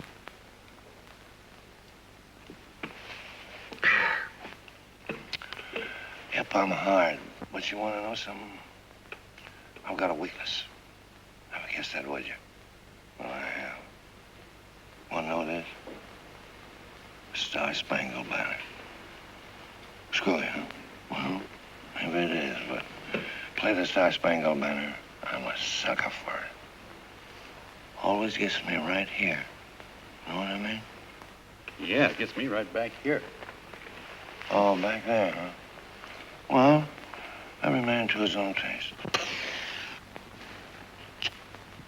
You weren't old enough. You weren't old enough for the World War, were you, Jim? No, of course not. No, you must have been just a kid. I was just ripe and raring to go. You know what my old man did when I joined up? He joined up, too. Got to be a sergeant. And here's a kick for you. We were in the same outfit. Funny, huh? Hmm?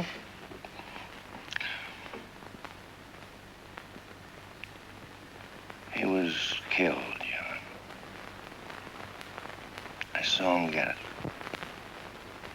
I was right there, and I saw it with my own eyes. Me, I came out without a scratch. That is, excepting my ulcers.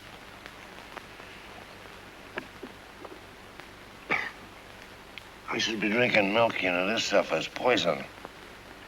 Hey, Tubby. Yes, Mr. Connell. What do you say, huh? All right.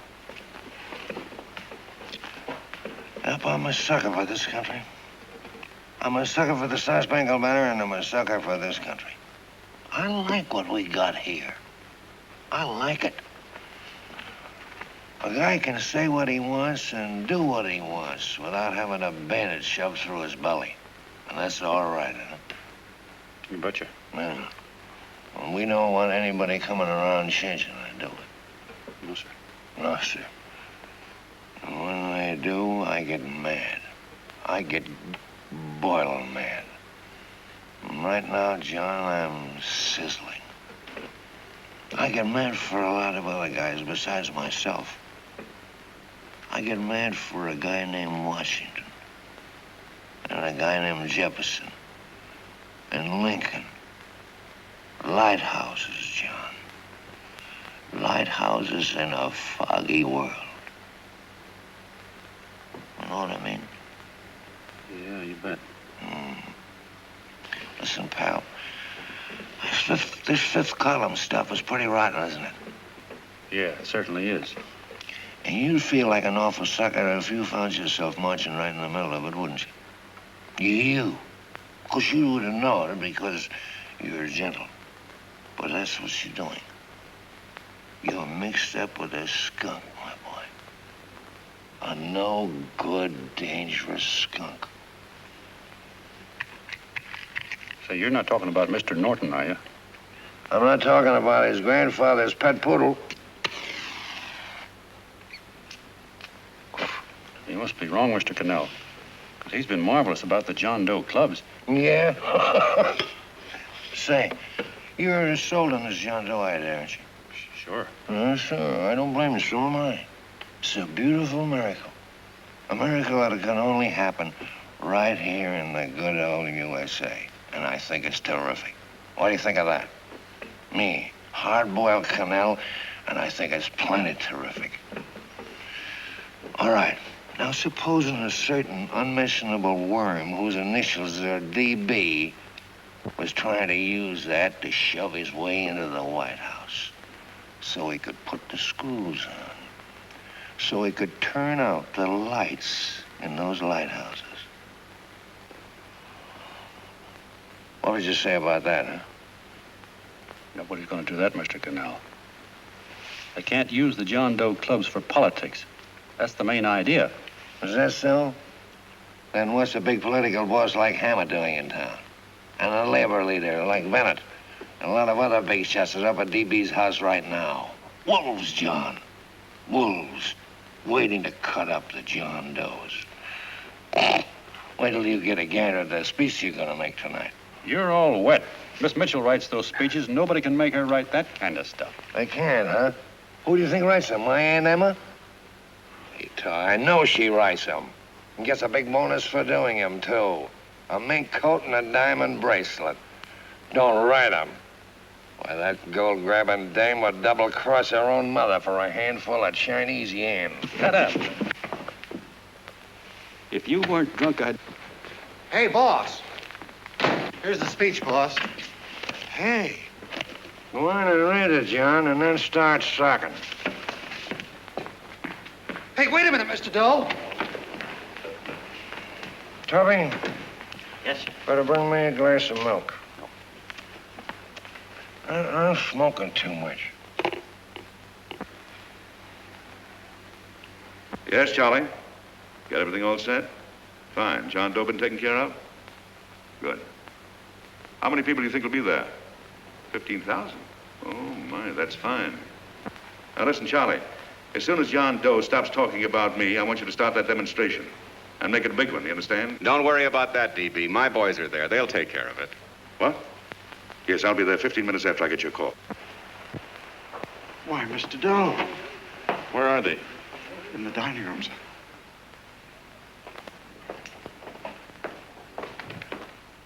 Now, gentlemen, I think we're about ready to throw that great big bombshell. Yeah, well, it's about time. Even a conservative estimate shows that we can count on anywhere between 10 and 20 million John Doe votes.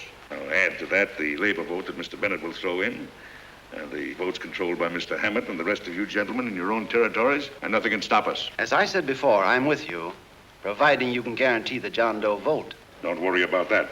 You can count on me on one condition. Little Bennett's got to be taken care of. Didn't I tell you that everybody in this room would be taken care of?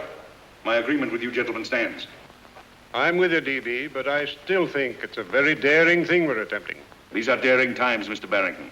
We're coming to a new order of things. There's too much talk been going on in this country.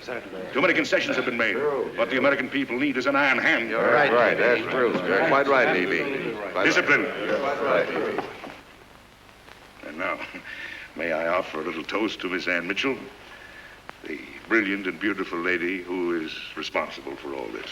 Miss Mitchell. Mr. Norton, I'd like to talk to you alone for a minute. Oh, Miss Mitchell has something to say to us. That's fine.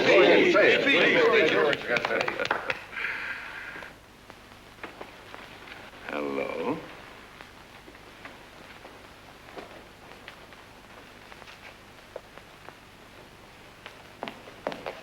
John, I'm so glad to see you. I was terribly worried. Did you write this? Yes, I did, John, but I had no idea what was going on. You didn't. No. That's a swell bracelet you're wearing. John, why aren't you at the convention?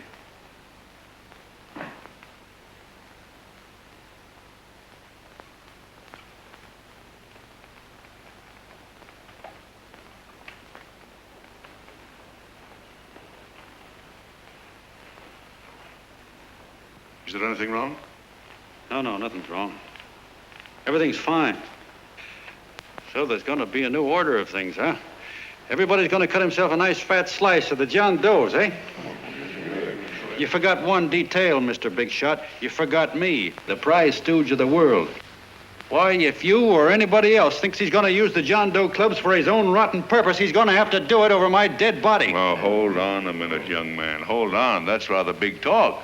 I started the John Doe clubs with my money, and I'll decide whether or not they're being properly used. No, you won't. You're through deciding anything. And what's more, I'm going down to that convention, and I'm going to tell those people exactly what you and all your fine feathered friends here are trying to cook up for them.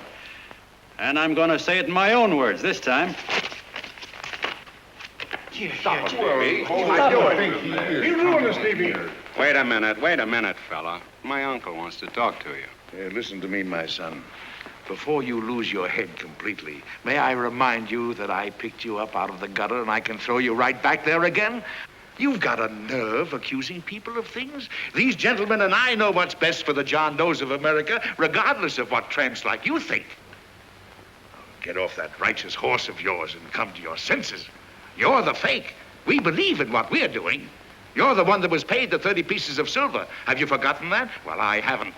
You're a fake John Doe, and I can prove it. You're the big hero that's supposed to jump off tall buildings and things. Do you remember? What do you suppose your precious John Does will say when they find out that you never had any intention of doing it, that you were being paid to say so? You're lucky they don't run you out of the country. With the newspapers and the radio stations that these gentlemen control, we can kill the John Doe movement deader than a doornail. We'll do it, too, the moment you step out of line.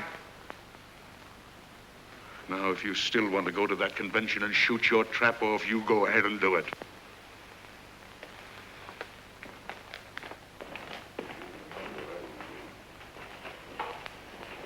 You mean to tell me you'd try to kill the John Doe movement if you can't use it to get what you want? You bet your bottom dollar we would.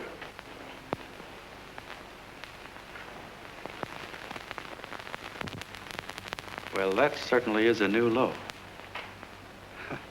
I guess I've seen everything now. You sit there back of your big cigars and think of deliberately killing an idea that's made millions of people a little bit happier. An idea that's brought thousands of them here from all over the country, by bus and by freight and jalopies and on foot, so they could pass on to each other their own simple little experiences. Why, look, I'm just a mug and I know it, but I'm beginning to understand a lot of things. Why, your type's as old as history. If you can't lay your dirty fingers on a decent idea and twist it and squeeze it and stuff it into your own pocket, you slap it down. Like dogs, if you can't eat something, you bury it. Why, this is the one worthwhile thing that's come along. People are finally finding out that the guy next door isn't a bad egg. That's simple, isn't it? And yet a thing like that's got a chance of spreading till it touches every last doggone human being in the world, and you talk about killing it. Why, when this fire dies down, what's going to be left? More misery, more hunger, and more hate. And what's to prevent that from starting all over again? Nobody knows the answer to that one, and certainly not you with those slimy, bollocked-up theories you got. The John Doe idea may be the answer, though. It may be the one thing capable of saving this cockeyed world, yet you sit back there on your fat, hulks and tell me you'll kill it if you can't use it. Well, you go ahead and try. You couldn't do it in a million years with all your radio stations and all your power, because it's bigger than whether I'm a fake. It's bigger than your ambitions, and it's bigger than all the bracelets and fur coats in the world. You bet it is, John. And that's exactly what I'm going down there to tell those people. Wait a minute, you ungrateful rat. My uncle's been too good to you. He's getting away. Give me the bulletin. John! I've always told you, D.B., you're playing with dynamite. Which way? All right, now, get away. Before he gets through tonight, he'll rule us all. I'll stop him cold. Don't worry, I've been ready for this. John! Oh, John, please listen to me. Please, I can explain everything, John. I didn't know what they were going to do. Let me go with you, John. John, please. Go ahead, driver. Ballpark. Explain it to you, John. Please let me go with you. Please. John! Mr. Martin wants to see you. Listen to me, Mayor Lovett. You do as I say. I want them both arrested. You tell the police department to pick up Cannell. I've got the girl here. I've got the bullet. I don't care what you charge him with. If you're worried, let him go in the morning, but keep him in jail overnight. Hello, Bulletin. Put Pat Wire on.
Quiet, please. Ladies and gentlemen, let us have a moment of silent prayer for the John Does all over the world, many of whom are homeless and hungry. Rise, please. Everybody rise.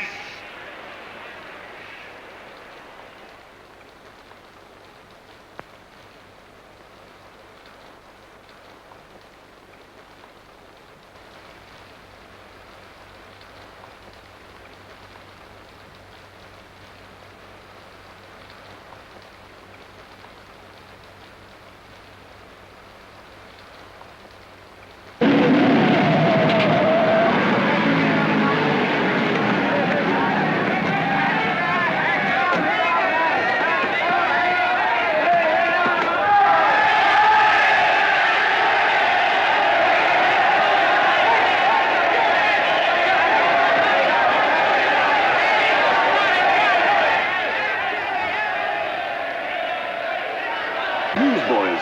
Hundreds of yelling newsboys are swarming into the park like locusts. They're yelling John Doe's a fake. Fake.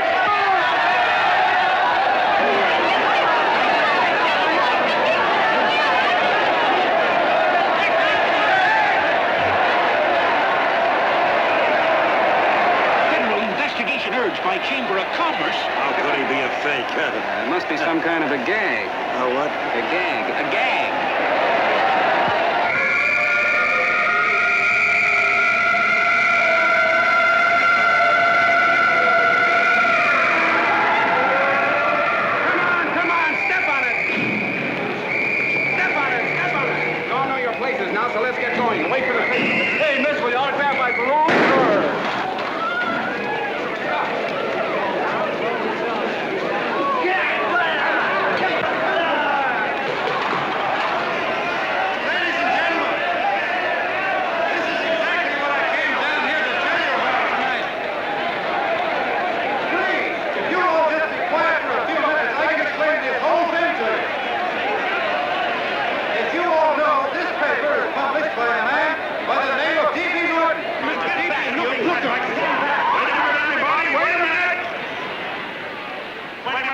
gentlemen.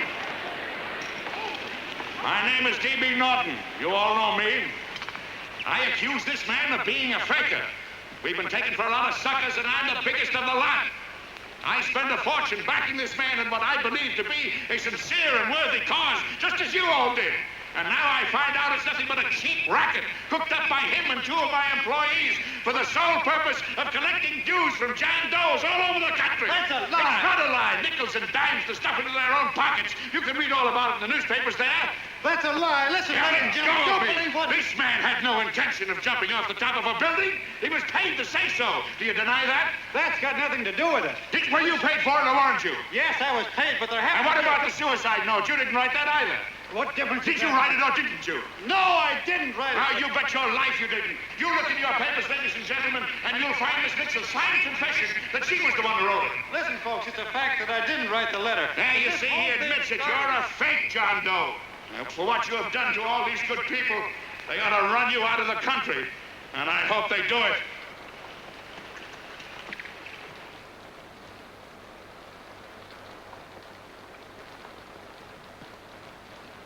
Speak up, John. We believe you. Please, listen, folks. Now that he's through shooting over his face, I've got a couple of things to tell you about. Come on, the rest of you get in here and riot. Break this crowd up. Come on. I'm sorry, folks, but we can't hear him anymore. Something's gone wrong with the loudspeakers. John Doe's a fake! Boo! They can't hear me. This thing's not working. Ladies and gentlemen.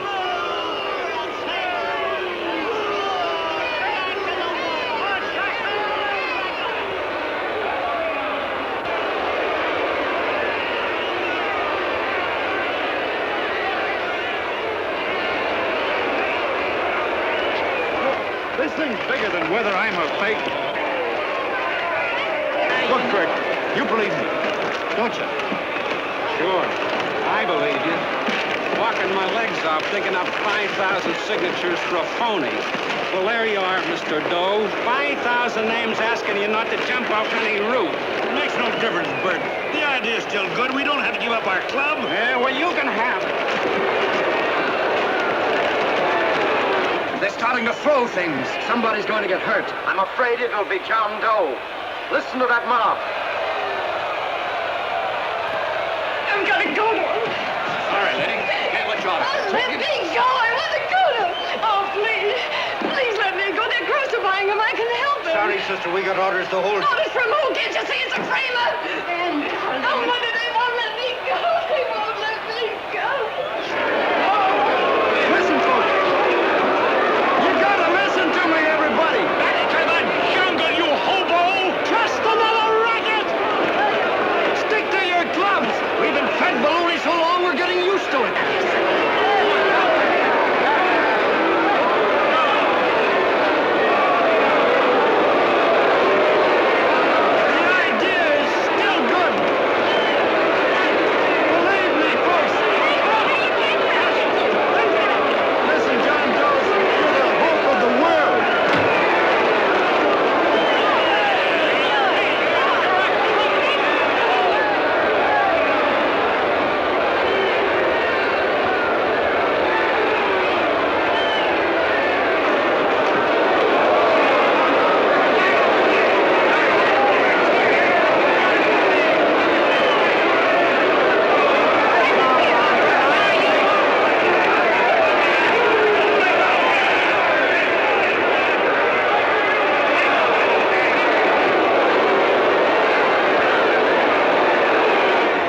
Managed to get him out of the park. But if that boy isn't hurt, it'll be a miracle. Ladies and gentlemen, this certainly looks like the end of the John Doe movement. Well, boys, you can chalk up another one to the Pontius Pilates.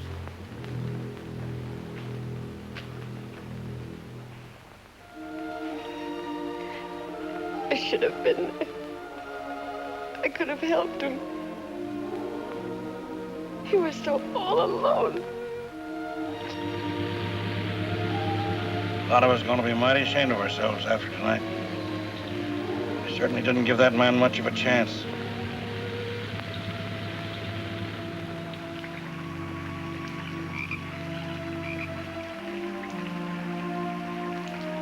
Have some more coffee, Long John?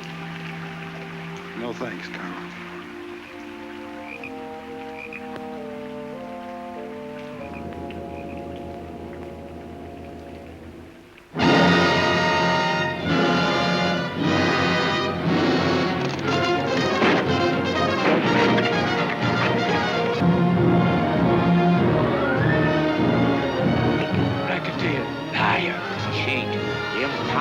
Why don't you jump? Christmas Eve at midnight. Bye, Mr. Doe. You're a wonderful man. And God bless you, my boy. Now get in there and catch him.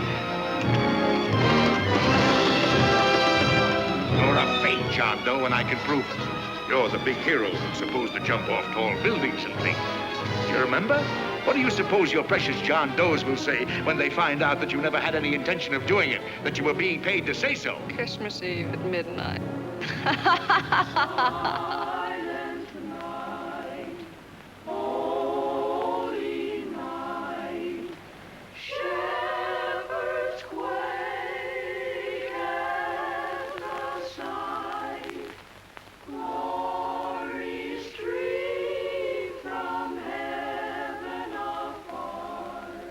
Merry Christmas, son. Merry Christmas.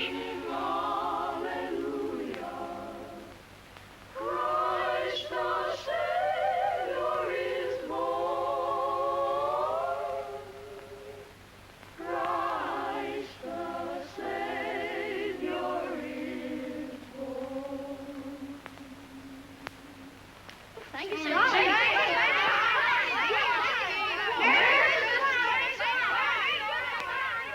Who?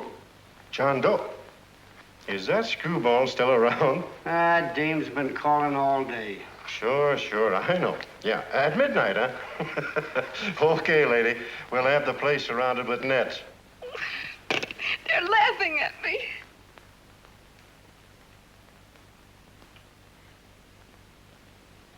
You're a sick girl, Anne. You better take it easy. Whom are you calling now?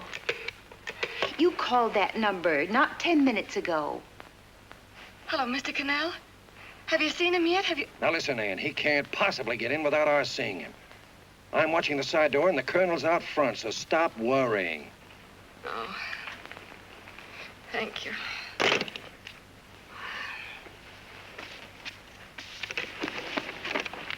What, Ann? Anne, don't be foolish. If this isn't the craziest, the battiest, the looniest wild goose chase I ever heard of. Shut up, Bert. Sourpuss is right. Yeah, well, if he is, I'm a banana split. That man is going to be on that roof. Don't ask me how I know. I just know, and you know it as well as I do. Sure. I'd like to believe in fairy tales, but a guy that's a fake isn't going to jump off any roof. I don't think he was any fake, not with that face. And anyway, what he stood for wasn't a fake. Okay, honey, okay.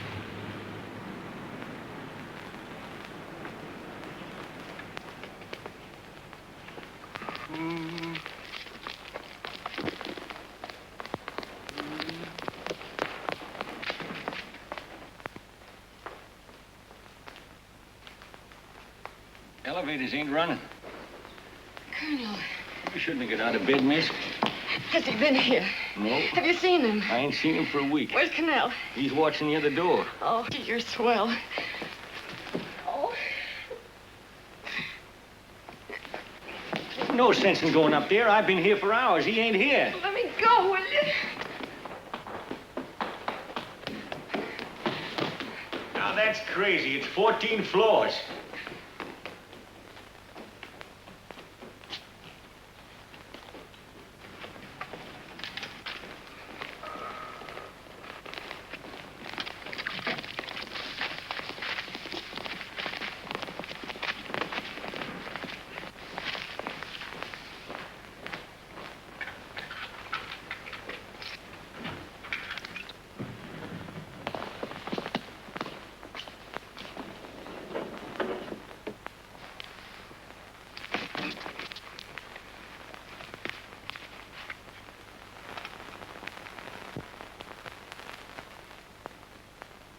As far as the elevator goes, we gotta walk up to the tower.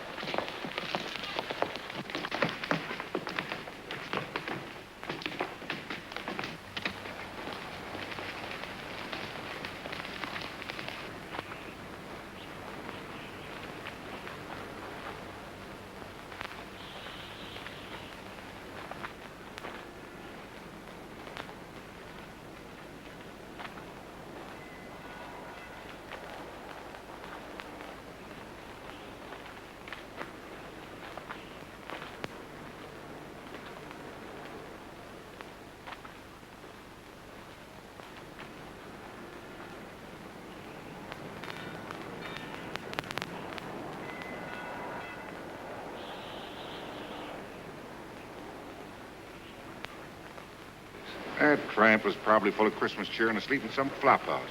Let's go. I've got to decorate my tree.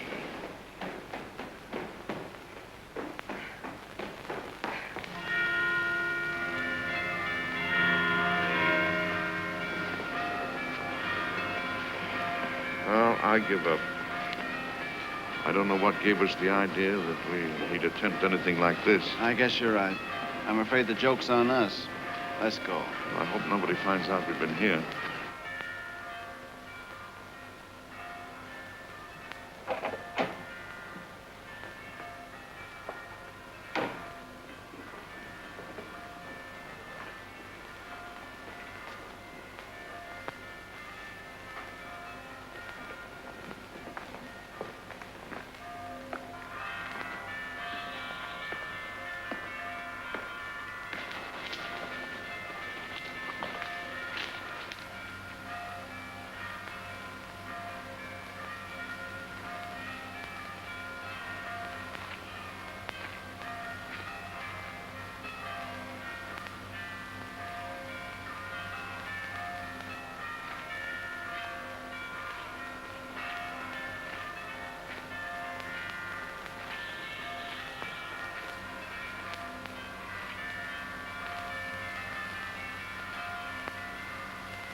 I wouldn't do that if I were you, John.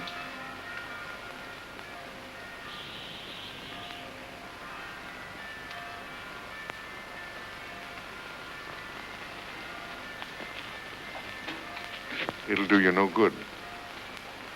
The mayor has policemen downstairs with instructions to remove all marks of identification you may have on your person. You'll be buried in Potter's Field, and you will have accomplished nothing.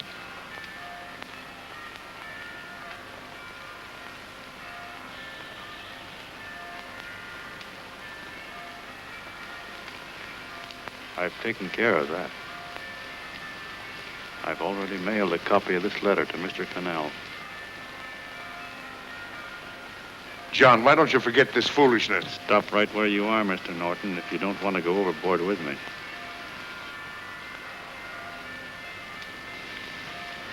I'm glad you gentlemen are here. You killed the John Doe movement, all right. But you're going to see it born all over again.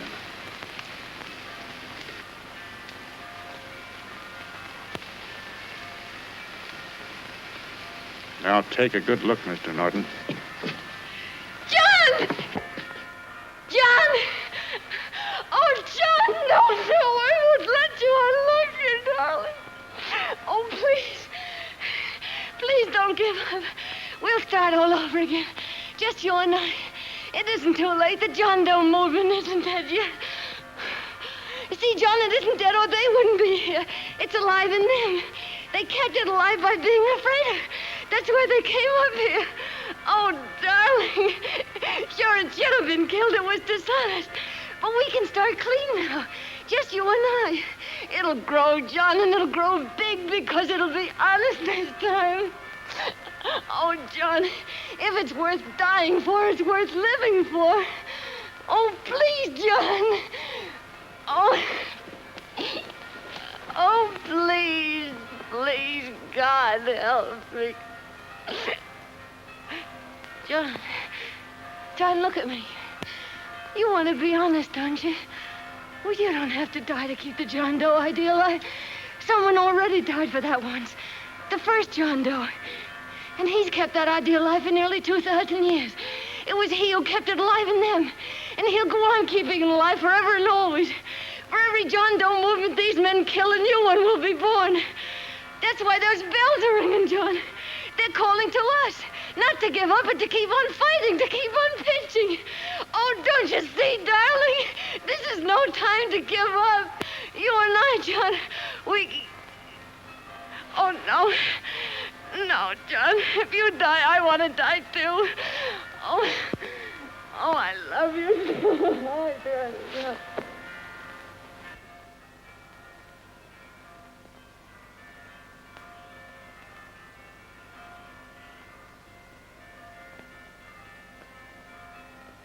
Mr. Doe, you don't have to. We're with you, Mr. Doe. We just lost our heads and acted like a mob. What Bert's trying to say is that we need you, Mr. Doe. There were a lot of us that didn't believe what that man said. We were going to start up our John Doe Club again, whether we saw you or not, weren't we, Bert? And there were a lot of others that were going to do the same thing. Well, Mr. Sourpuss even got a letter from his cousin in Toledo. I got it right here, Mr. Doe. Only it'd be a lot easier with you. Please. Please come with us, Mr. Doe.